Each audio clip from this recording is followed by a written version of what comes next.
चलिए स्टार्ट करते हैं। कल जो है ना 25 तक पढ़ चुके थे, आज 26 से पढ़ना है।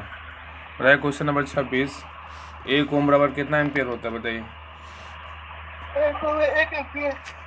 एक ओम बराबर कितना एम्पियर होता है? तो 1 एम्पियर होता है, याद रखिएगा। बोला 1 ओम बराबर 1 एम्पियर होता है। अब बोला ओम के नियम के अनुसार किसी बंद परिपथ में बहने वाली धारा चालक के सिरों पर विभवांतर की क्या होती है? समानुपाती होती है। ओम के नियम के अनुसार किसी बंद परिपथ में बहने वाली धारा चालक के क्या होता है? सिरों के विभवांतर के समानुपाती होती है। अर्थात भी समानुपाती आई, भी बराबर आई आर, इसलिए भी बराबर 1 वोल्ट, इसलिए ओम बराबर क्या होगा? ओम बराबर ओम है, ओम बराबर ओम, तब आई बराबर क्या होता है? 1 एम्पियर। क्वेश्चन नंबर है 27 कि राज विधायिका 27 बोला कि राज विधायिका में धन विधेयक को केवल किसकी पूर्व सिफारिश पर प्रस्तुत किया जा सकता है? क्या होगा? राज्यपाल। क्या होगा? राज्यपाल। राज्यपाल। राज विधायिका में धन विधेयक को केवल किसकी पूर्व सिफारिश पर प्रस्तुत किया जा सकता है? तो राज्यपाल की सिफारिश पर प्रस्तुत किया जा सकता है। आगे आइए, बोल रहा है कि राज विधायिका में धन विधेयक को केवल राज्यपाल की पूर्व सिफारिश पर प्रस्तुत किया जा सकता है। राज विधायिका में धन विधेयक को केवल राज्यपाल की पूर्व सिफारिश पर प्रस्तुत किया जा सकता है। राज विधायिका में धन विधेयक सर्वप्रथम विधानसभा में ही प्रस्तुत किया जा सकता है, याद रखिएगा। बोल रहा है कि राज्य विधायिका में धन विधेयक सर्वप्रथम विधानसभा में प्रस्तुत किया जा सकता है। नेक्स्ट पॉइंट बोल रहा है कि धन विधेयक को विधानसभा अध्यक्ष धन विधेयक को प्रमाणित करते हैं। बताइए धन विधेयक को कौन सा अध्यक्ष जो है ना धन विधेयक को प्रमाणित करते हैं? कौन होगा? तो बोल रहे हैं कि धन विधेयक को विधानसभा अध्यक्ष धन विधेयक को प्रमाणित करता है। और धन विधेयक को विधान परिषद अधिकतम कितने दिनों तक रोके रह सकता है? क्या होगा? 14 दिन। 14 दिन। धन विधेयक को विधानसभा अधिकतम 14 दिन तक रोक के रख सकती है। और धन विधेयक को राज्यपाल के पुनर्विचार हेतु लौटा नहीं सकते हैं, ठीक है। धन विधेयक को राज्यपाल पुनर्विचार हेतु लौटा नहीं सकते हैं। क्वेश्चन नंबर 28 है, बताया कि निम्नलिखित में से कौन इसरो के अध्यक्ष है जब चंद्रयान 2 लॉन्च किया गया था? बताइए क्या होगा? निम्नलिखित में बोल रहा है कौन इसरो के अध्यक्ष है जब चंद्रयान 2 जो है लॉन्च किया गया था? तो के सिवन थे, याद कि के सिवन। बोल रहा है चंद्रयान 2 लॉन्च के समय के सिवन इसरो के अध्यक्ष थे। आगे बोल रहा है इसरो के वर्तमान अध्यक्ष कौन है? श्री एस सोमनाथ हैं इसरो के वर्तमान अध्यक्ष। चंद्रयान 2 का उद्देश्य जो है चंद्रमा पर उतारकर उसकी सतह के अध्ययन के लिए रोवर फिट करना था, ताकि चंद्रयान 2 जो है न वैज्ञानिक कार्यों का दायरा और बढ़ाया जा सके। आगे बोल रहा है चंद्रयान फर्स्ट जो है ना, ये कब लॉन्च किया गया था? लॉन्च की छोड़ा गया था, कहाँ से लॉन्च किया गया था? बताइए चंद्रयान फर्स्ट 22 अक्टूबर 2008 को सतीश धवन अंतरिक्ष केंद्र से श्रीहरिकोटा छोड़ा गया। हाँ, तो याद रखिए ना कि चंद्रयान फर्स्ट जो है ना 22 अक्टूबर 2008 को सतीश धवन अंतरिक्ष केंद्र श्रीहरिकोटा से आंध्र प्रदेश से छोड़ा गया था। तो चंद्रयान फर्स्ट जो है ना ये 22 अक्टूबर 2008 को सतीश धवन अंतरिक्ष केंद्र से छोड़ा गया था। और चंद्रयान 2 को किससे लॉन्च किया गया था? चंद्रयान 2 को GSLV Mk3 से लॉन्च किया गया था। हाँ, चंद्रयान 2 को जो है ना GSLV Mk3 से लॉन्च किया गया। और चंद्रयान 3 आएगा तो क्या होगा? चंद्रयान 3 आएगा PSLV Mk3 PSLV M3 M4 के व्हीकल से लॉन्च किया गया है। क्वेश्चन नंबर 29 बोल रहा है कि गांधी इरविन समझौता किस वर्ष हुआ था? बताइए क्या होगा?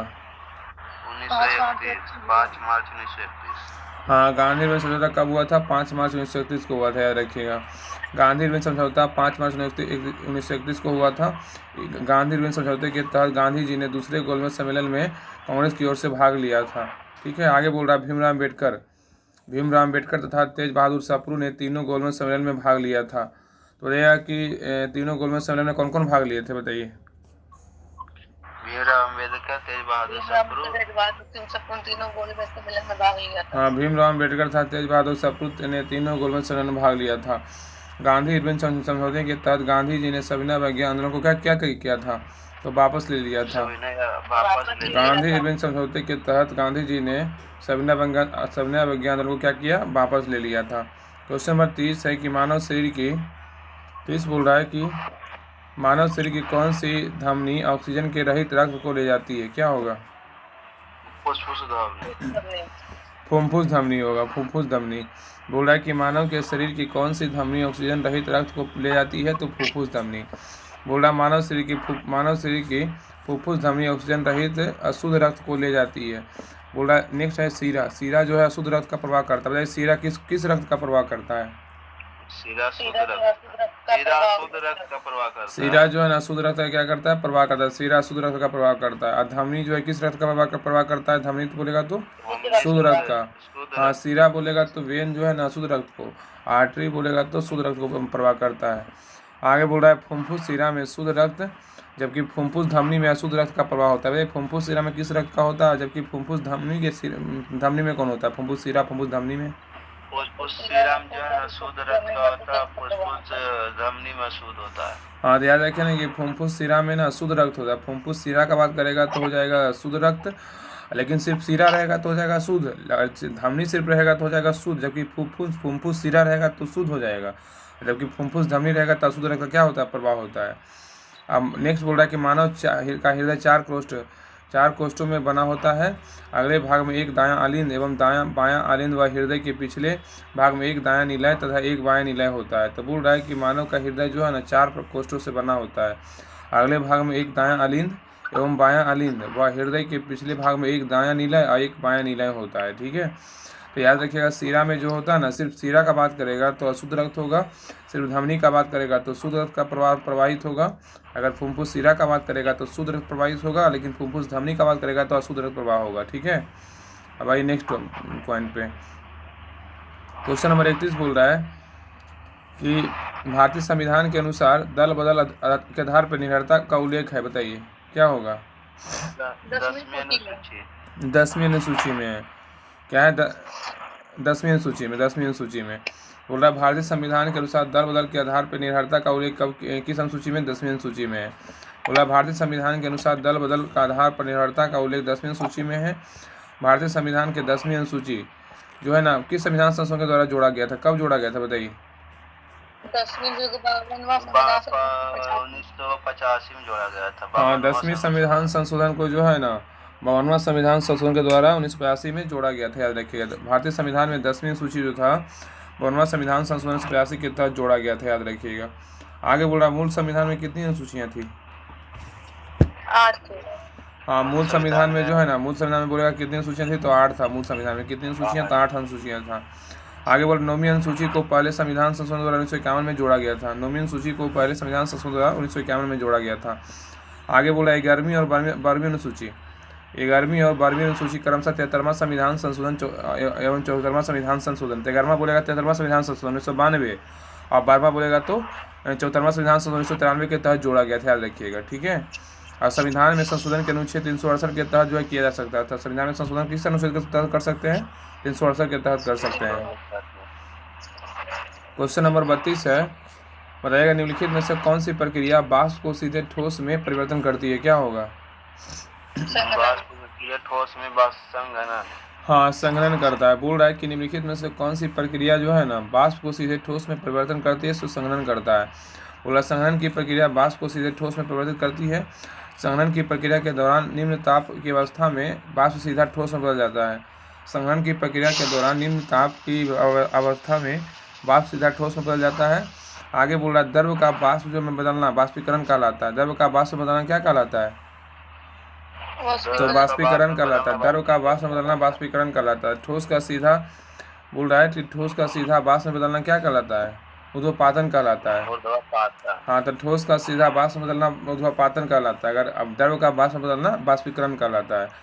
नेक्स्ट है संघनन गुण के कारण ही सूर्य की ऊष्मा द्वारा अवशोषित भू जलवाष्प के रूप में उठता है। बोल रहा है संघनन गुण के कारण ही सूर्य की ऊष्मा द्वारा अवशोषित भू जलवाष्प के द्वारा ऊपर रूप में ऊपर उठता है, तो संघनन के कारण वर्षा होती है। ठीक है, तो बोल रहा है नवी कि संघनन गुण के कारण ही सूर्य की ऊष्मा द्वारा अवशोषित भू जलवाष्प के रूप में उठता है, तो संघनन के कारण क्या होती है? वर्षा होती है। आगे बोल रहा है कि भाप की गुप्त ऊष्मा द्रव से अधिक होने पर कारण भाप से जलन ज़्यादा महसूस होती है। तो भाप की गुप्त ऊष्मा से द्रव से अधिक होने पर क्या होता है? तो भाप से जो होता है ज़्यादा जलन महसूस होता है। वही बोल रहा है कि भाप की गुप्त ऊष्मा द्रव से अगर अधिक होने पे क्या होता है? कारण भाप से क्या होता है? ज़्यादा जलन महसूस होती है। नेक्स्ट क्वेश्चन नंबर है 33। बोल रहा आहार नाल की सबसे बाहरी परत क्या कहलाती है? क्या कहलाती है? आहार नाल की सबसे बाहरी परत कहलाती है सिरोसा। सिरोसा कहलाता है। हार नाल की सबसे बड़ी बाहरी परत जो है ना सिरोसा कहलाती है। हार नाल का सबसे बाहरी परत क्या क्या क्या कहते हैं? सिरोसा कहते हैं, याद रखिएगा। आहार नाल की सबसे बाहरी परत को सिरोसा कहा जाता है। आहार नाल अग्रभाग में मुख से प्रारंभ होकर पश्च भाग में स्थित गुदा बाहर से और खुलती है। तो बोल रहा आहार नाल अग्रभाग में जो है ना मुख से प्रारंभ होकर पश्च भाग में स्थिर गुदा द्वारा बाहर की ओर खुलती है। आगे बोल रहा आहार नाल का सबसे भीतरी परत क्या है? म्यूकोसा है। आहार नाल का सबसे भीतरी परत क्या है? तो म्यूकोसा है। और नेक्स्ट है शरीर की सबसे बड़ी ग्रंथि क्या है? यकृत या जिगर जिसको बोल सकते हैं। जिगर। शरीर की सबसे बड़ी ग्रंथि क्या है? तो यकृत या जिगर। यकृत शरीर की सबसे विशाल रसायन फैक्ट्री है, ठीक है। यकृत जो है ना, पूछेगा कि शरीर की सबसे विशाल रसायन फैक्ट्री कौन सा है? तो यकृत है। क्वेश्चन नंबर 34 बोल रहा है कि ग्रेफाइट में कार्बन के परमाणु एक दूसरे के निम्नलिखित बंधों में किसके साथ जुड़े होते हैं? तो क्या होगा? सहसंयोजी बंध के साथ जुड़े होते हैं, याद रखिएगा। ग्रेफाइट में कार्बन के परमाणु एक दूसरे से निम्नलिखित बंधों में से किसके साथ जुड़े होते हैं? तो सहसंयोजी बंध के साथ जुड़े होते हैं। ग्रेफाइट में कार्बन के परमाणु सहसंयोजी बंध के साथ जुड़े होते हैं। ग्रेफाइट कार्बन का क्रिस्टलीय अपरूप है। ग्रेफाइट जो है ना, कार्बन का क्या होता है? क्रिस्टलीय अपरूप होता है। और ग्रेफाइट की संरचना षष्ठ फलकीय होती है, ठीक है। तो ग्रेफाइट कार्बन का क्रिस्टलीय अपरूप है और ग्रेफाइट की संरचना क्या होती है? षष्ठ फलकीय होता है, याद रखिएगा। आगे बोल रहा है कि ग्रेफाइट धातु होकर भी मुलायम होकर विद्युत का क्या होता है? सुचालक होता है। ग्रेफाइट धातु होकर भी मुलायम और विद्युत का क्या होता है? सुचालक होता है। और ग्रेफाइट का उपयोग स्नेह के रूप में भी किया जाता है। सगलसा में भी पढ़ रहे थे हम लोग रात में। तो ये बोल रहा है ग्रेफाइट धातु होकर भी मुलायम और विद्युत का सुचालक होता है। ग्रेफाइट का उपयोग स्नेह के रूप में भी किया जा सकता है। क्वेश्चन नंबर 35 बोल रहा है कि मनोहर पर्रिकर के पश्चात किसे गोवा का मुख्यमंत्री नियुक्त किया गया था? बताइए क्या होगा? प्रमोद सावंत। प्रमोद सावंत को। मनोहर पर्रिकर को गोवा का जो है मुख्यमंत्री नियुक्त किया गया था, प्रमोद सावंत को। नेक्स्ट है मनोहर पर्रिकर के बाद बोल रहा है किसे गोवा का मुख्यमंत्री नियुक्त किया गया था? प्रमोद सावंत को। बोल रहा है मनोहर पर्रिकर के पश्चात प्रमोद सावंत को जो है गोवा के मुख्यमंत्री नियुक्त किए गए थे। वे भारतीय जनता पार्टी के नेता थे, ठीक है। नेक्स्ट है क्वेश्चन नंबर 36 बोल रहा है कि विद्युत मोटर 36 नंबर क्वेश्चन है कि विद्युत मोटर एक युक्ति है जो विद्युत ऊर्जा को मुक्ता किस ऊर्जा में क्या करता परिवर्तन करता? बताइए क्या होगा? विद्युत ऊर्जा को यांत्रिक ऊर्जा में परिवर्तित करता है। हाँ, विद्युत मोटर जो है एक युक्ति है जो विद्युत ऊर्जा को क्या करता है? यांत्रिक ऊर्जा में परिवर्तन करता है। क्या होगा? यांत्रिक होगा। ऑप्शन नंबर सी होगा। बोल रहा है विद्युत मोटर एक युक्ति है जो विद्युत ऊर्जा को मुक्ता यांत्रिक ऊर्जा में क्या करता है? परिवर्तन करता है। डायनेमो किस ऊर्जा में करता है? डायनेमो करेगा तो डायनेमो जो है ना यांत्रिक ऊर्जा को विद्युत ऊर्जा में परिवर्तित करता है। हाँ, डायनेमो जो है यांत्रिक ऊर्जा को क्या करता है? विद्युत ऊर्जा में परिवर्तित करता है। और माइक्रोफोन क्या करता है? माइक्रोफोन ध्वनि ऊर्जा को विद्युत ऊर्जा में परिवर्तित करता है। हाँ, माइक्रोफोन जो है ना ध्वनि ऊर्जा क्या करता है? विद्युत ऊर्जा में करता है। तो अगर विद्युत मोटर आएगा तो विद्युत ऊर्जा को यांत्रिक ऊर्जा में, अगर डायनेमो आएगा यांत्रिक ऊर्जा को विद्युत ऊर्जा में, माइक्रोफोन आएगा ध्वनि ऊर्जा को विद्युत ऊर्जा में, अब विद्युत बल्ब आएगा तो क्या होगा? विद्युत ऊर्जा को प्रकाश और ऊष्मा ऊर्जा में करता है। हाँ, विद्युत बल्ब आएगा विद्युत ऊर्जा को प्रकाश और ऊष्मा ऊर्जा में। याद रखिएगा, विद्युत मोटर आएगा तो विद्युत ऊर्जा को यांत्रिक ऊर्जा में, डायनेमो आएगा यांत्रिक ऊर्जा को विद्युत ऊर्जा में परिवर्तन करता है, और माइक्रोफोन ध्वनि ऊर्जा को विद्युत ऊर्जा में, और विद्युत बल्ब बोलेगा तो विद्युत ऊर्जा को प्रकाश ऊर्जा में रूपांतरित करता है। क्वेश्चन नंबर 37 बोल रहा है कि जागरूक पर्वत स्थित है, तो ये कहाँ? ईरान में। जागरूक पर्वत कहाँ स्थित है? ईरान में स्थित है। जागरूक पर्वत कहाँ है? ईरान में स्थित है। हरमन पर्वत कहाँ है? तो सीरिया में। हरमन पर्वत कहाँ है? सीरिया में। जागरूक पर्वत मुख्यतः ईरान में स्थित है, ठीक है, परंतु इसका विस्तार इराक और दक्षिण पूर्वी तुर्की सीमा तक है। जागरूक पर्वत की सबसे ऊंची चोटी बोलेगा तो कौन सा है? जार्दकू है। हाँ, जार्दकू है। जागरूक पर्वत की सबसे ऊंची चोटी बोलेगा तो कौन सा है? जार्दकू है। जागरूक पर्वत कार्बोनिफेरस युग का चट्टान है। जागरूक पर्वत जो किस युग का चट्टान है? तो कार्बोनिफेरस युग का चट्टान है। ये तो मैथ का क्वेश्चन 38 नंबर क्वेश्चन मैथ का है, मैथ का बना लीजिएगा। आगे है क्वेश्चन नंबर 39 पे। बोला निम्नलिखित में से किसने ठगी के उन्मूलन से संबंधित सुधार लागू किया था? क्या होगा? Lord William Bentinck. निम्नलिखित में से किसने ठगी के उन्मूलन के साथ संबंधित सुधार किए थे? Lord William Bentinck. बोला लॉर्ड विलियम बेंटिंग ने 1830 ईस्वी में कर्नल सलीमैन की सहायता से ठगी प्रथा समाप्त किया था। तो लॉर्ड विलियम बेंटिंग ने 1830 में कर्नल सलीमैन की सहायता से ठगी प्रथा को क्या किया? समाप्त किया। लॉर्ड विलियम बेंटिंग ने सती उन्मूलन से संबंधित सुधार लागू किया था। कहेगा लॉर्ड कौन सा गवर्नर जनरल था जो सती उन्मूलन से संबंधित सुधार लागू किया था? क्या होगा? Lord William Lord Bentinck. William Bentinck. हाँ, विलियम बेंटिंग। अब नेक्स्ट पॉइंट पे आइए। बोल रहा है कि विलियम बेंटिंग ने 1829 में सती प्रथा को समाप्त किया था। तो सती प्रथा को किसने समाप्त किया था और कब किया था? विलियम बेंटिंग ने 1829 सती प्रथा को समाप्त कर दिया। हाँ, विलियम बेंटिंग जो था ना, वो 1829 में सती प्रथा को क्या किया? समाप्त कर दिया गया। 1835 में बेंटिंग ने कलकत्ता में कलकत्ता मेडिकल कॉलेज की स्थापना किया था। बताइए कलकत्ता मेडिकल कॉलेज की स्थापना किसने किया था और कब किया था? तो क्या होगा? 1835 में गुड मॉर्निंग सबको। गुड कॉलेज की मॉर्निंग। स्थापना की थी। 1835 में जो है ना, 1835 में बेंटिंग ने ही कलकत्ता में क्या किया? कलकत्ता मेडिकल कॉलेज का स्थापना किया था। इसी के समय, मतलब लॉर्ड विलियम बेंटिंग के समय ही लॉर्ड मैकाले की सिफारिश पर अंग्रेजी शिक्षा को क्या माध्यम बनाया गया। तो देखिए कि किसके समय जो है ना, लॉर्ड मैकाले की सिफारिश पर अंग्रेजी को शिक्षा का माध्यम बनाया गया। क्या होगा? लॉर्ड विलियम बेंटिंग के समय लॉर्ड मैकाले की सिफारिश पर शिक्षा का माध्यम बनाया गया। लॉर्ड विलियम बेंटिंग के समय जो है ना, लॉर्ड मैकाले की सिफारिश पर अंग्रेजी शिक्षा को क्या किया गया? माध्यम बनाया गया। आगे बोल रहा, लॉर्ड लीटन ने वर्नाकुलर प्रेस एक्ट 1878 में लाया था। कि वर्नाकुलर प्रेस एक्ट 1878 में किसने लाया था? हाँ, लॉर्ड लीटन लाया था। लॉर्ड लीटन ने वर्नाकुलर प्रेस एक्ट 1878 में लाया।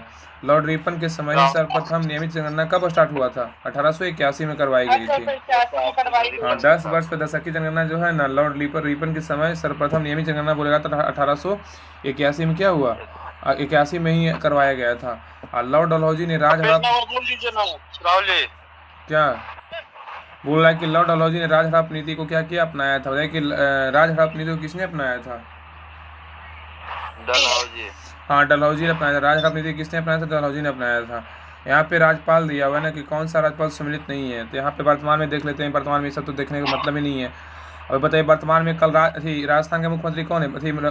राज्यपाल कौन है राजस्थान का? बताइए वर्तमान में कलराज मिश्र ही है ना राजस्थान के राज्यपाल। सही है, कलराज मिश्र ही है। बताइएगा महाराष्ट्र के मुख्यमंत्री कौन है? आरिफ मोहम्मद खान है। नहीं, चेंज है शायद। यहाँ राज्यपाल का बात कर रहा है। राज्यपाल बताइए ना, महाराष्ट्र राज्यपाल वर्तमान में कौन है? वर्तमान राज्यपाल श्री रमेश बैस है। हाँ, श्री रमेश बैस है। याद रखिए, श्री रमेश बैस है। याद रखिए, श्री रमेश बैस है। तेलंगाना केरल का कौन है? तेलंगाना का राज्यपाल जो है ना, बताइए केरल का। बताइए केरल केरल का के श्री आरिफ मोहम्मद खान है। क्या बोले? आरिफ मोहम्मद खान ठीक है, केरल के। आरिफ खान है। श्री आरिफ मोहम्मद खान है। याद रखिएगा, वर्तमान में राज्यपाल केरल का। और तेलंगाना कौन है राज्यपाल? तेलंगाना का राज्यपाल जो है अभी झारखंड वाला ना, झारखंड वाला कोई है। झारखंड वाला जो है ना राज्यपाल, वो उसका कार्यभार के अंदर वो आल है। भी झारखंड का कौन है? पी राधा कृष्णन है। अरे वर्तमान में जो है ना, सीपी राधा कृष्णन है तेलंगाना के राज्यपाल। CP Radha Krishnan. Question number बोलिए थे। सीपी राधा कृष्णन वर्तमान में राज्यपाल है। ठीक है, 40। इसमें बहुत सारा दिया हुआ है। वर्तमान में जो है 2024, यहाँ पे 23 नहीं, यहाँ पे लिख लीजिए, यहाँ पे 2024 के अनुसार। वर्तमान में देखिएगा ना। बताइएगा केरल के राज्यपाल कौन है वर्तमान में? बताइए। केरल के राज्यपाल यावर चंद्र, सॉरी, केरल के राज्यपाल आरिफ मोहम्मद खान। ये भी डाटा पुराना है। आरिफ मोहम्मद खान है। कोई देख लीजिए, आरिफ मोहम्मद खान है। हाँ, वर्तमान में भी। अरे महाराष्ट्र के राज्यपाल कौन है? रमेश बैस है ना। रमेश बैस है। तेलंगाना के राज्यपाल कौन है? अभी तो पढ़े ये नहीं है। सीपी राधा कृष्णन। याद रखिए, सीपी राधा कृष्णन। राजस्थान के राज्यपाल कौन है? कलराज मिश्र। बिल्कुल सही है ये। बिहार के राज्यपाल कौन है? श्रीनाथ विश्वनाथ लेकर। ये सही है। और पूर्व में थे, हिमाचल प्रदेश के थे पहले। बताइए मेघालय के राज्यपाल कौन है? बताइए। फागू चौहान ही सही है ना, फागू चौहान। बताइए अरुणाचल प्रदेश के राज्यपाल कौन है?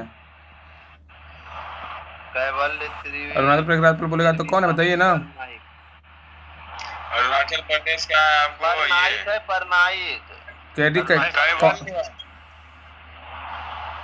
कौन परनाइक है जी? इतना बड़ा नाम के बोला जाए? केवल परनाइक है। बताइए सिक्किम के राज्यपाल कौन है? लक्ष्मण प्रसाद आचार्य। यही है ना, लक्ष्मण प्रसाद आचार्य। झारखंड के राज्यपाल कौन है? सीपी राधा कृष्णन। झारखंड के राज्यपाल सीपी राधा कृष्णन। हिमाचल प्रदेश का राज्यपाल?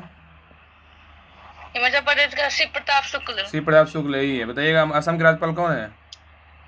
असम के गुलाब चंद्र कटारिया। असम के गुलाब चंद्र कटारिया। असम के राज्यपाल कौन है? गुलाब चंद्र कटारिया है। बताइएगा कि आंध्र प्रदेश का राज्यपाल कौन है? आंध्र प्रदेश का अब्दुल नजीर। हाँ, अब्दुल नजीर। श्री न्यायमूर्ति अब्दुल नजीर ही है, यही है। बताइए छत्तीसगढ़ के राज्यपाल कौन है? विश्वभूषण हरिचंद्रन। हाँ, छत्तीसगढ़ के राज्यपाल कौन है? विश्वभूषण हरिचंद्रन है, जो पूर्व में आंध्र प्रदेश के थे। मणिपुर के राज्यपाल कौन है वर्तमान में? बताइए मणिपुर के राज्यपाल। अनुसुईया उइके वर्तमान में राज्यपाल यही है। बताइए कि नागालैंड के राज्यपाल कौन है वर्तमान में? ला गणेशन, पूर्व में मणिपुर के थे। लद्दाख के राज्यपाल कौन है? Doctor B D. मिश्रा। हाँ, बी.डी. मिश्रा, जो पूर्व में अरुणाचल प्रदेश के राज्यपाल थे। सही है, कुछ चेंज, बाकी सब तो सेम ही था। बताइए 41 नंबर, उदयपुर वन जीव अभयारण्य स्थित है। बताइए कहाँ? राजस्थान, बिहार में बोलो। उदयपुर वन जीव अभयारण्य जो है ना, ये बिहार में। उदयपुर वन जीव अभयारण्य कहाँ स्थित है? बिहार में स्थित है। उदयपुर वन जीव अभयारण्य जो है बिहार में स्थित है।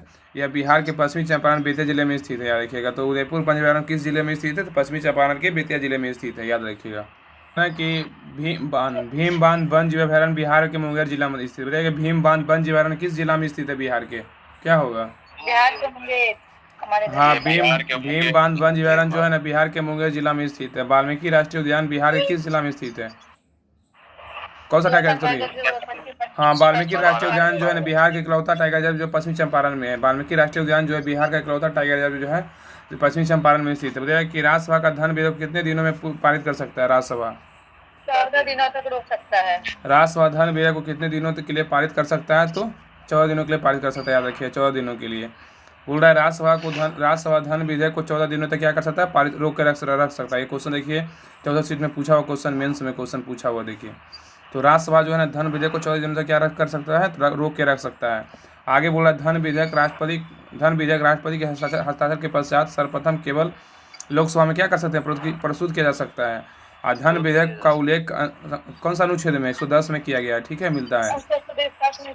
हाँ, धन विधेयक का उल्लेख जो है ना अनुच्छेद 110 में है। और राज्यसभा धन विधेयक को अधिकतम कितने दिनों तक रोक के रख सकता है? क्या होगा?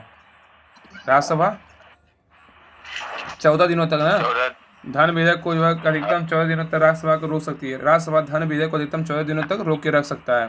धन विधेयक एवं संविधान संशोधन विधेयक पर संसद की संयुक्त बैठक नहीं होती है। धन विधेयक एवं संविधान संशोधन विधेयक पर संसद की बैठक होती है, नहीं होती है? नहीं होता है, संयुक्त बैठक। हाँ, धन विधेयक एवं संविधान संशोधन विधेयक पर संसद की संयुक्त बैठक नहीं होती है। संयुक्त अधिवेशन की अध्यक्षता कौन करते हैं?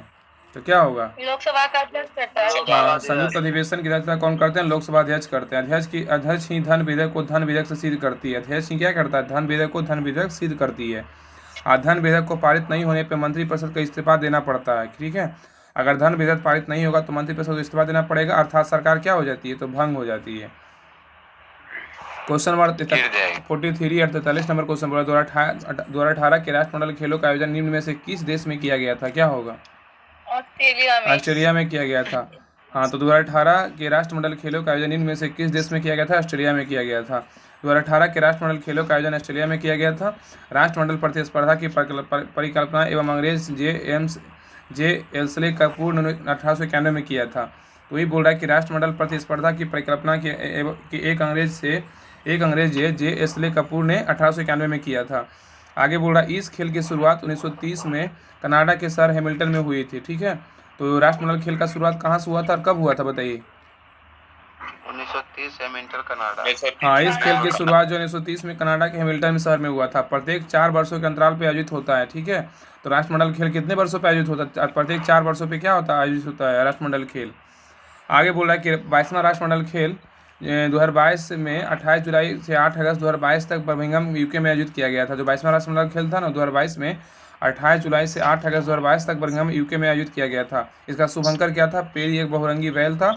और 2022वां राष्ट्रमंडल खेल का आदर्श भाग बोलेगा तो सभी के लिए खेल। और इस बार राष्ट्रमंडल खेल में 4 नए खेल को शामिल किए गए हैं। कौन कौन खेल है? बास्केटबॉल, महिला T20, cricket, para table tennis और व्हील चेयर बास्केटबॉल है। इस बार राष्ट्रमंडल खेल में कितने खेलों को शामिल किया गया? तो 4 खेलों को। कौन कौन है? क्रिकेट है महिला वाला, और एक क्या है पैरा टेबल टेनिस है, और एक क्या है बास्केटबॉल है, एक व्हील चेयर बास्केटबॉल है, याद रखिएगा। बताइएगा 22वां राष्ट्रमंडल खेल में उद्घाटन समारोह में भारतीय दल के ध्वजवाहक कौन थे?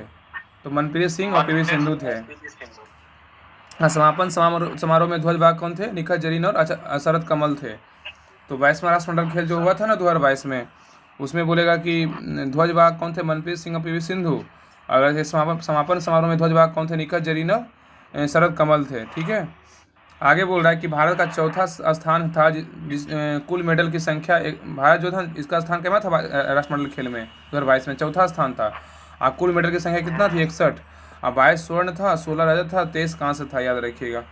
आगे बोला 23वां राष्ट्रमंडल खेल 2024 में कहाँ होगा? तो क्या होगा बताइए? विक्टोरिया ऑस्ट्रेलिया में होगा। हाँ, 23वां राष्ट्रमंडल खेल जो होगा 2026 में कहाँ होगा? विक्टोरिया ऑस्ट्रेलिया में होगा। क्वेश्चन नंबर 44 है, बताइए निम्नलिखित में से कौन सी नृत्य शैली केरल के से संबंधित नहीं है? बताइए क्या होगा? भरतनाट्यम शैली जो है वो क्या संबंधित नहीं है।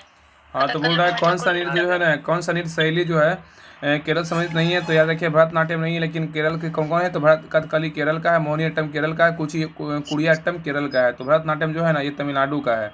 ठीक है, तो याद रखिए भरतनाट्यम नृत्य शैली केरल संबंधित नहीं है और भरतनाट्यम तमिलनाडु के शास्त्रीय नृत्य है, याद रखिएगा। और कथकली, मोहिनीअट्टम, कुटियाट्टम जो है ये सभी केरल का है। भरतनाट्यम भरत मुनि ने नाट्य शास्त्र पर आधारित है। भरतनाट्यम जो है ना भरत मुनि के नाट्य शास्त्र पर आधारित है। अन्य विकल्प में नृत्य केरल के हैं। ठीक है, आगे आइए। बोल रहा है क्वेश्चन नंबर 45 है, बोला निम्नलिखित में से कौन सा फूल प्रजनन का अंग नहीं है? क्या होगा? कौन सा फूल इसमें 45 नंबर में? हाँ, बोल रहा है कि निम्नलिखित में से कौन सा फूल जो है ना प्रजनन अंग का नहीं है? तो याद रखिएगा इसमें होगा वायदलपुंज, जो प्रजनन अंग का नहीं है लेकिन वर्तिकाग्र है, वर्तिका है और परागकोश है। तो क्वेश्चन बोल रहा था कि निम्न में से कौन सा फूल का प्रजनन अंग नहीं है? तो वह बाह्यदलपुंज का नहीं है प्रजनन अंग, लेकिन वर्तिका का है, वर्तिकाग्र का है, परागकोश का है। बाह्यदलपुंज फूल के प्रजनन अंग नहीं है। बाह्यदलपुंज फूल का सबसे बाहरी चक्र होता है। बाह्यदलपुंज फूल का सबसे क्या होता है? बाहरी चक्र होता है ना। हाँ, तो याद रखिए कि फूल के बाहरी चक्र क्या बोलते हैं? बाह्यदलपुंज बोलते हैं। और प्रायः यह हरे रंग का होता है। आगे बोल रहा है यह प्रकाश संश्लेषण में क्या होता है? सहायक होता है। ठीक है, अनवर्तिका और वर्तिकाग्र मादा जनन अंग के भाग में है। परागकोश के परागकण विभिन्न माध्यमों द्वारा संचालित होता है। जो परागकोश के परागकण होता है ना वो विभिन्न माध्यमों में द्वारा संचालित होता है। पुमंग नर जनन अंग है। पुमंग क्या है? नर जनन अंग है। और जबकि जयांग क्या है? तो मादा जनन अंग है। हाँ, याद रखिए। हाँ, तो पुमंग जो है नर जनन अंग है और जबकि जयांग क्या है? तो मादा जनन अंग है, याद रखिएगा। क्वेश्चन नंबर 46 है, बोल रहा है कि निम्नलिखित में से किसे भारत के सर्वोच्च नागरिक सम्मान भारत रत्न से सम्मानित नहीं किया गया? बताइए किसको नहीं किया गया है? दीनदयाल उपाध्याय को नहीं किया गया था। दीनदयाल उपाध्याय को नहीं किया, लेकिन 2019 में जो है प्रणब मुखर्जी को मिला था भारत रत्न, और भूपेन हजारिका को मिला था, नानाजी देशमुख को मिला था। ये क्वेश्चन बोल रहा है कि दीनदयाल उपाध्याय को भारत के सर्वोच्च नागरिक सम्मान से भारत रत्न से सम्मानित नहीं किया गया है। भारत रत्न पुरस्कार देश का सबसे बड़ा नागरिक सम्मान होता है, सबको पता है। आगे बोल रहा है कि भारत रत्न पुरस्कार की शुरुआत कब हुआ था? 2 जनवरी 1954 को हुआ था, याद रखिएगा। भारत के राष्ट्रपति द्वारा की गई थी यह पुरस्कार। बड़े भारत रत्न की घोषणा जो होता है ना कब किया जाता है? बताइए राष्ट्रपति द्वारा। हाँ, तो इस पुरस्कार की भारत रत्न की पुरस्कार की घोषणा जो है 26 जनवरी की पूर्व संध्या भारत के राष्ट्रपति द्वारा की जाती है। और आगे बोला भारत रत्न से पुरस्कृत प्रथम व्यक्ति कौन थे? एस राधाकृष्णन थे। और 2019 में यह पुरस्कार 3 व्यक्ति को मिला था, प्रणब मुखर्जी को, भूपेन हजारिका को और नानाजी देशमुख को मिला था। और इस पुरस्कार के अंतर्गत दिए जाने वाला मेडल तांबे के बने पीतल के पत्ते, प्लेटिनम का चमकता हुआ सूर्य जिसके नीचे तांबे चांदी लिखा होता है। तो बोला इस पुरस्कार के अंतर्गत दिया जाने वाला जो मेडल होता है ना वो तांबे के बने पीपल के पत्ते पर प्लेटिनम का चमकता सूर्य होता है और जिसके नीचे चांदी में भारत रत्न लिखा होता है। ठीक है, अब बताइएगा याद है कि बताइएगा 2024 में भारत रत्न 5 लोग को मिला है। कौन कौन है 2024 में? बताइए 5 लोगों का नाम बताइए, कौन कौन है? 5 में एक तो कर्पूरी ठाकुर हो गए। हाँ, बिहार कर्पूरी ठाकुर हो गए। क्वेश्चन पूछा। हाँ, लाल कृष्ण अडवाणी हो गए और एक MS स्वामीनाथन हो गए। स्वामीनाथन और एक चौधरी चरण सिंह। वो तो बोलबे की चौधरी चरण सिंह, महापीसी महालनोबिस, लाल कृष्ण अडवाणी पीसी महालनोबिस और एक टीवी नरसिम्हा राव। 2024 में जो भारत रत्न मिला है MS स्वामीनाथन को मिला है, पहला व्यक्ति थे PV नरसिम्हा राव, दूसरा लाल कृष्ण अडवाणी, तीसरा कर्पूरी ठाकुर, चौथा चौधरी चरण सिंह 5वां व्यक्ति मिले हैं। ठीक है, तो MS स्वामीनाथन, PV नरसिम्हा राव, श्री लाल कृष्ण आडवाणी, कर्पूरी ठाकुर और चरण सिंह को मिला है। क्वेश्चन नंबर 47 बोल रहा है कि कितने लोगों को मरणोपरांत पावर ऑफ मिला है? तीन लोग 4 को मरणोपरांत है, वो अडवाणी खाली जिंदा है, बाकी सबको मरणोपरांत मिला है। क्वेश्चन नंबर 47 है कि पावर ऑफ 18 का लॉन्च की निम्न में से किस सोशल मीडिया के साइट पर द्वारा किया गया, क्या होगा? ट्विटर। हाँ, बोल रहा पावर ऑफ 18 का लॉन्च निम्न में से किस सोशल मीडिया के साइट द्वारा किया गया है? ट्विटर। याद है, पावर ऑफ 18 का launch Twitter social media site द्वारा यह किया गया है। यह युवाओं को जोड़ने की पहल है। बताइए क्वेश्चन नंबर 48 है कि भारत के निम्नलिखित में से किस राज्य में ONGC द्वारा ट्यूलिप गार्डन विकसित किया जाएगा, क्या होगा? उत्तराखंड। भारत के निम्नलिखित में से किस राज्य में ONGC द्वारा ट्यूलिप गार्डन विकसित किया गया? उत्तराखंड में। उत्तराखंड के राज्य में ONGC द्वारा ट्यूलिप गार्डन किया गया, विकसित किया गया।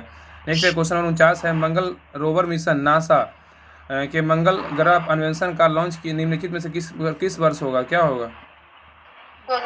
2022 में हो गया। तो मंगल रोवर मिशन नासा के मंगल ग्रह अन्वेषण का लॉन्च किस वर्ष होगा? तो हो गया 2022 में, क्योंकि पहले क्वेश्चन पूछा हुआ प्रीवियस ईयर है। मंगल रोवर मिशन नासा के मंगल ग्रह अन्वेषण का लॉन्च 2022 में किया गया है।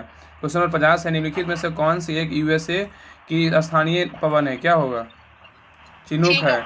USA का स्थानीय पवन क्या? चिनूक है। चिनूक जो है ना USA का स्थानीय पवन है, और चिनूक को हिमभक्षी वायु भी कहते हैं, ठीक है। और फ्रांस फोन जो है कहाँ का है? तो फ्रांस का है, याद रखिए। फोन कहाँ का? फ्रांस का है।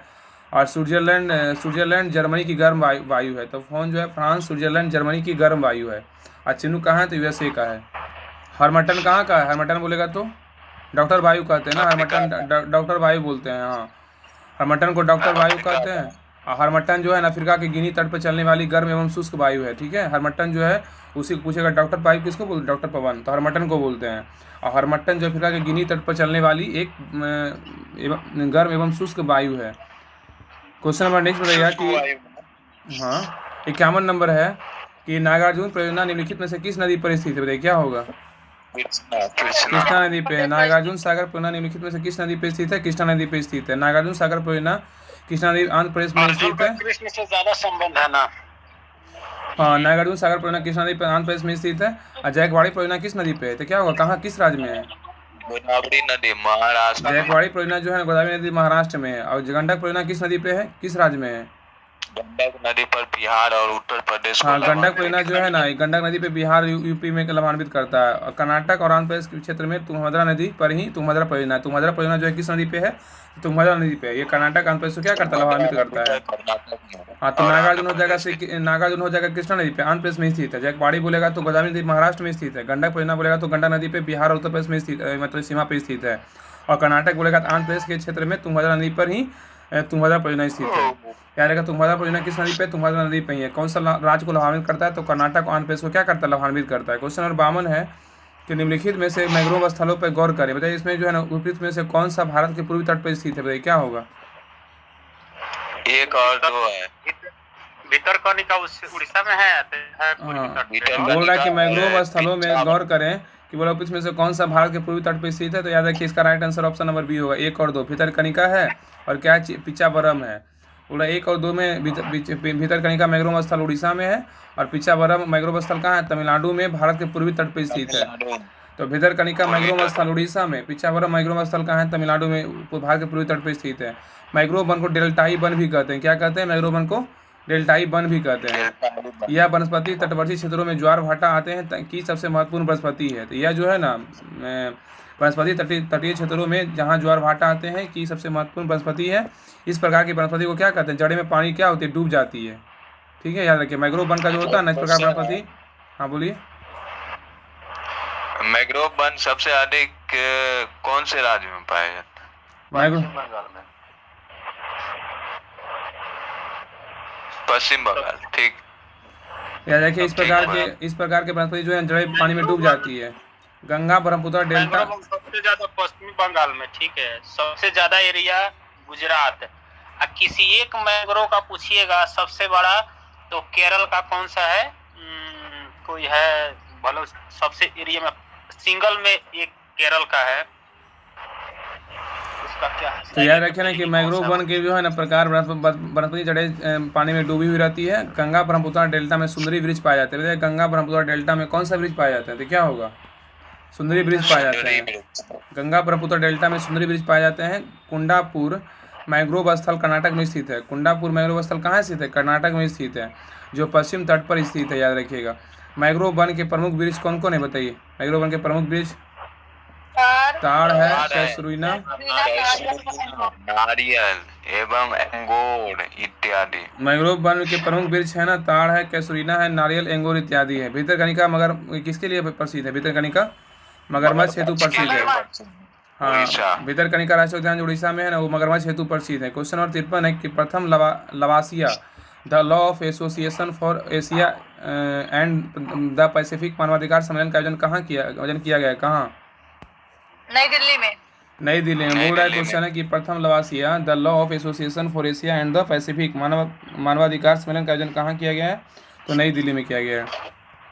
तो बोल रहा है प्रथम लवासिया the law of association for Asia and the Pacific मानवाधिकार सम्मेलन का आयोजन नई दिल्ली में। विषय इसका क्या है ना? State power business and human rights contemporary challenge हुआ है। नई दिल्ली में जो है ना रैलियों का नगर कहा जाता है। भाई रैलियों का नगर किसको बोला जाता है? नई दिल्ली को। रैलियों का नगर बोलेगा नई दिल्ली को। देखिए जैन धर्म के 23वें तीर्थंकर कौन है? तो क्या होगा? पार्श्वनाथ है ना। जैन धर्म के 23वें तीर्थंकर कौन है? पार्श्वनाथ है। आगे बोला जैन धर्म के 23वें तीर्थंकर कौन है? तो पार्श्वनाथ है। याद रखिएगा। बोलिए पहला दूसरा बोलिए। पहला तो ऋषभ देव, दूसरा अजीतनाथ। आगे दिया हुआ है। बोला जैन धर्म के 24 तीर्थंकर हुए थे। अब प्रथम तीर्थंकर कौन थे बताइए? इनका प्रतीक चिन्ह क्या था? ऋषभ देव या उसी को आदिनाथ भी बोला जाता है। इनका सांड या बैल। जैन धर्म के प्रथम तीर्थंकर जो है ऋषभ देव है। प्रतीक चिन्ह बोलेगा तो सांड या बैल, उसी को वृषभ बोलते हैं। तो दूसरे तीर्थंकर कौन है? अजीतनाथ हैं। इनका प्रतीक चिन्ह क्या है? तो हाथी सिंह सेना। हाँ, तो प्रथम ऋषभ देव, दूसरा तीर्थंकर अजीतनाथ। प्रथम का बोलेगा तो प्रतीक चिन्ह सांड या बैल, दूसरा का हाथी। और 23वें तीर्थंकर कौन है? तो पार्श्वनाथ है। और प्रतीक चिन्ह बोलेगा तो सर्वफर्ण है। ठीक है। और 24वां अंतिम तीर्थंकर कौन है? तो महावीर स्वामी है। इनका बचपन का नाम वर्धमान था और चिन्ह क्या है? तो सिंह है महावीर का। और पार्श्वनाथ काशी नरेश अश्वसेन के पुत्र थे। ठीक है। तीसरे कौन है? तीसरे तीसरा तीसरा है संभवनाथ का घोड़ा है। संभवनाथ का घोड़ा प्रतीक चिन्ह है। याद रखिए। तीसरा संभवनाथ, उनका प्रतीक चिन्ह क्या है? तो घोड़ा है। और गौतम बुद्ध ने चौथा कौन है? अभिनंदन। चौथा अभिनंदन। गौतम बुद्ध ने बौद्ध धर्म की शुरुआत की।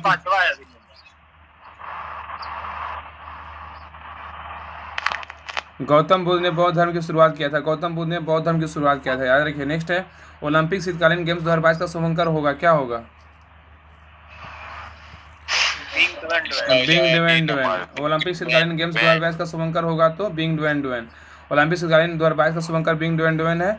776 ईसा पूर्व में ओलंपिक खेलों की शुरुआत हुई थी, किंतु 394 ईसा में रोमन सम्राट द्वारा इसे बंद कर दिया गया था। ओलंपिक जो शुरुआत हुआ था ना 776 ईसा पूर्व में हुआ था, लेकिन किंतु 394 ईसा में रोमन सम्राट द्वारा क्या कर दिया? इसको बंद कर दिया गया।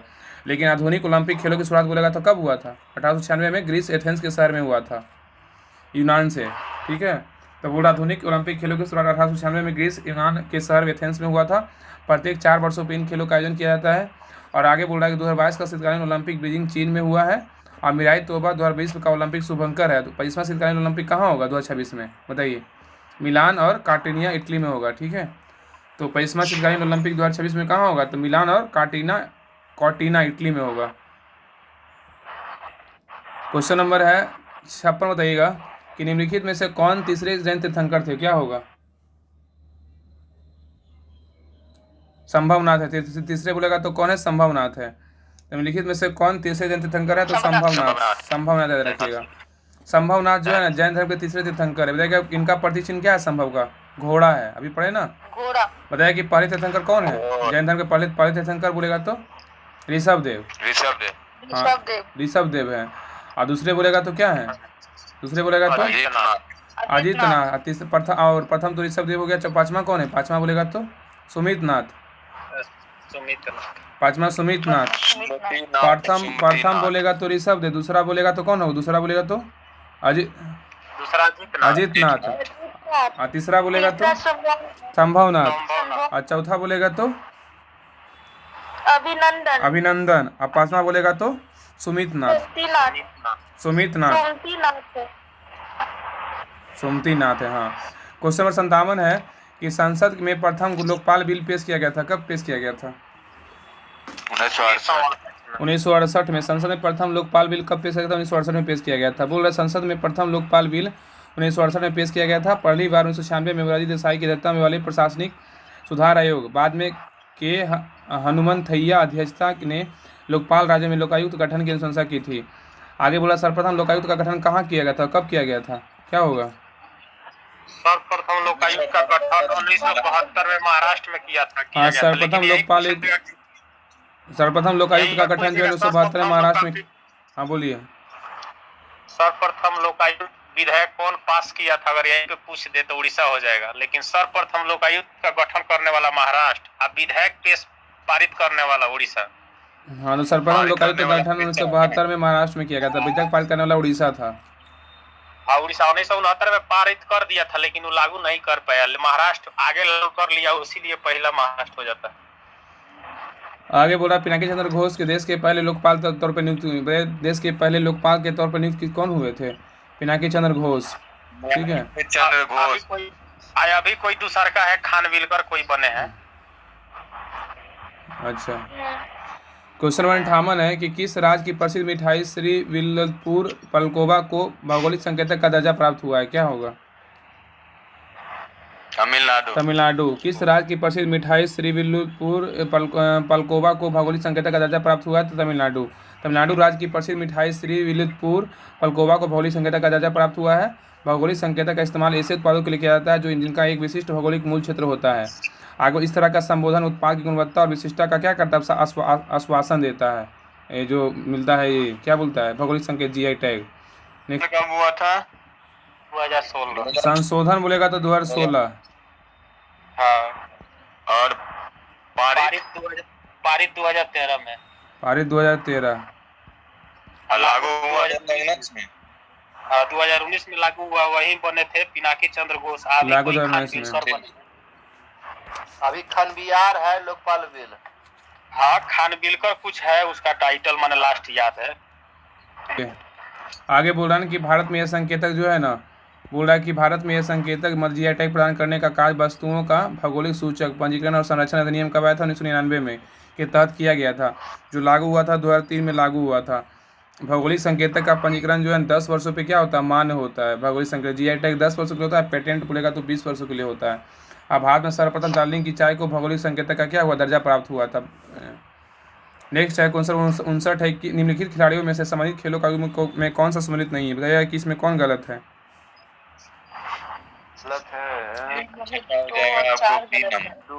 दो और चार गलत है। ठीक है, इसमें 2 और दिग्विजय शर्मा का पोलो शरम गलत है, और 4वां सिमोया हालेप का हॉकी गलत है, लेकिन एलिस मेरेंटेस का टेनिस सही है। अर्जुन आजाद का संबंध क्रिकेट से है, बिल्कुल सही है। तो इसमें देखिए नीचे है, सही सुनिए इस प्रकार है। बताइए एलिस मेरेंटेस का संबंध किस खेल से है? तो टेनिस से है। एलिस मेरेंटेस का टेनिस से है। और दिग्विजय शरण का क्या होगा? दिग्विजय शरण का टेनिस से होगा। अर्जुन आजाद का क्या होगा? अर्जुन आजाद का क्रिकेटर। सिमोना हालेप का टेनिस।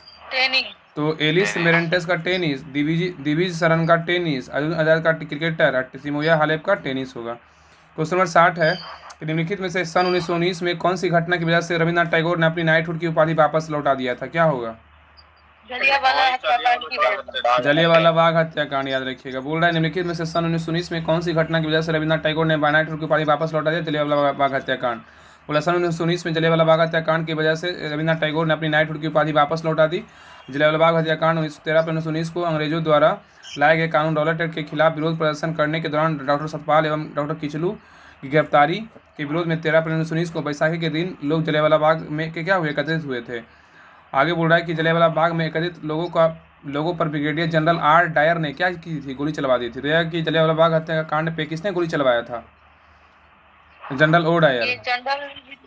हाँ, जनरल डायर चलवा दिया था, जिसमें सरकारी रिपोर्ट के अनुसार कितने लोग मारे गए थे? 379 लोग मारे गए थे। हाँ, आगे बोल रहा हंस राज नामक एक भारतीय ने इसे जनरल डायर होगा कि जनरल आर डायर होगा? जनरल ओ डायर के आदेश पर general R Dyer, general O Dyer थोड़ा ना ग्राउंड में गया था, जनरल आर डायर ग्राउंड में गया था। जनरल आर डायर ने चलवाया था ना, चलवाया था तो बोले जनरल आर डायर ने चलवाया था। जनरल ओ डायर, हाँ से आर डायर और ओ डायर अलग अलग है। आर डायर आदेश दिया था ना, ओ डायर मैंने कि चलाया था वो। सही बात है, आर डायर आदेश दिया था, ओ डायर चलाया था। वही बोल रहा है जलियांवाला बाग में कथित लोगों पर ब्रिगेडियर जनरल आर डायर ने गोली चलवा दी, जिसमें सरकारी रिपोर्ट के अनुसार 379 लोग मारे गए। और हंस राज नामक एक भारतीय ने इस कुकृत्य में डायर को क्या की सहयोग किया था। हंस राज नामक एक भारतीय थे जिसने जो है ना कुकृत्य में डायर को सहयोग किया था। इस हत्याकांड जलियांवाला बाग हत्याकांड जांच हेतु 19 अक्टूबर 1919 को जो है लॉर्ड हंटर अजता में किसका गठन किया गया था? हंटर आयोग का गठन किया गया था। तो इस हत्याकांड के जांच हेतु 19 अक्टूबर 1919 को लॉर्ड हंटर के अध्यक्षता में हंटर आयोग का गठन किया गया। असहयोग आंदोलन 1920 में शुरू होकर 1900 कब समाप्त हो गया था?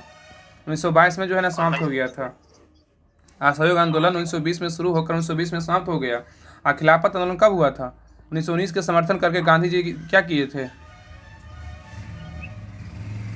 गांधी जी ने इसे हिंदू मुस्लिम एकता का अवसर माना। हाँ, खिलाफत आंदोलन 1919 का समर्थन करके गांधी जी जो है ना इसे हिंदू मुस्लिम का क्या माने? एकता का अवसर माने थे, याद रखिएगा। तो खिलाफत आंदोलन 1919 का समर्थन करके गांधी जी ने इसे जलियांवाला बाग हत्याकांड को जो है ना हिंदू मुस्लिम का क्या माने थे? एकता का अवसर माना था। अब क्वेश्चन नंबर 61 से ना, हाँ बोलिए। कमेटी में 8 सदस्य था, 5 को अंग्रेज 3 को भारतीय। अब कल कीजिएगा, अब कल पढ़ेंगे 61 से ना, कल पढ़ेंगे, रहने दीजिए।